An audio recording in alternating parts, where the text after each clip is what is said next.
Pricing, no doubt, is an important aspect for any project. How do you work with your clients on pricing?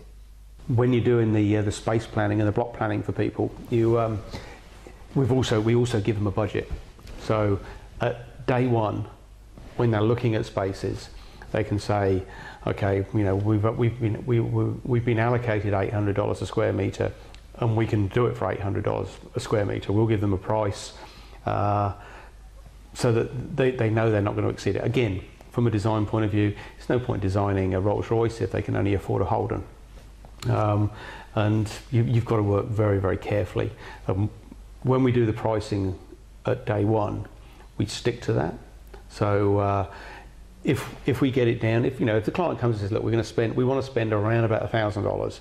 We design everything. We work very closely with the designers to make sure they don't specify things that are, going to be cost prohibitive.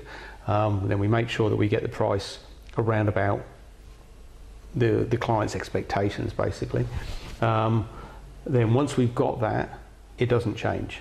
So from a very basic plan, if we've agreed a final value of $1,000 a square metre, whatever it might be, we will stay within 2 or 3% of that for the whole job. So they can sign up a contract on that value, and we'll stick to that value, unless they don't change their mind and they say, we want to move everything somewhere else or something like that. But we will stick to it. So that is very, very important, because clients, everyone's got a bad story, haven't they? Oh, I did a job and the cost just ran away. We started off at 400 and it ended up at 800. Everybody hears that. It's all anything to do with residential. Always that seems to be the case. Whereas for us, if we say it's going to cost you $675,000, $752,000, that's what it costs.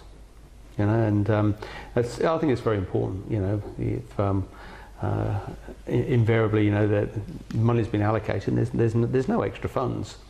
So Robert, is that normal in the industry to have a locked-in price early in the project? I think that quite often the locked-in price comes in later on, so it's all very, very, very flexible at the early stages.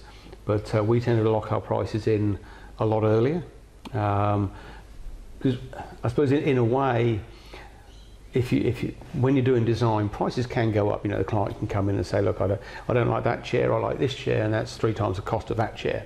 So the price is going to go up.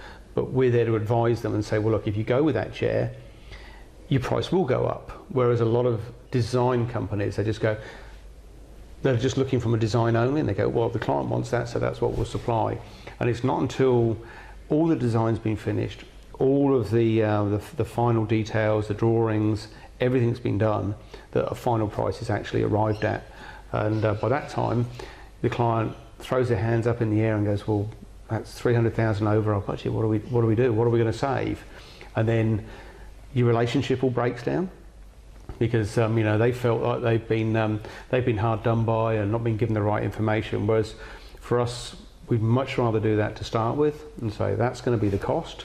Then if they come back and say they want something that's different, you go, that's not a problem, but that will carry a cost. It's either going to reduce it, or it's going to make it more expensive, or it can, it's a level cost or nil cost.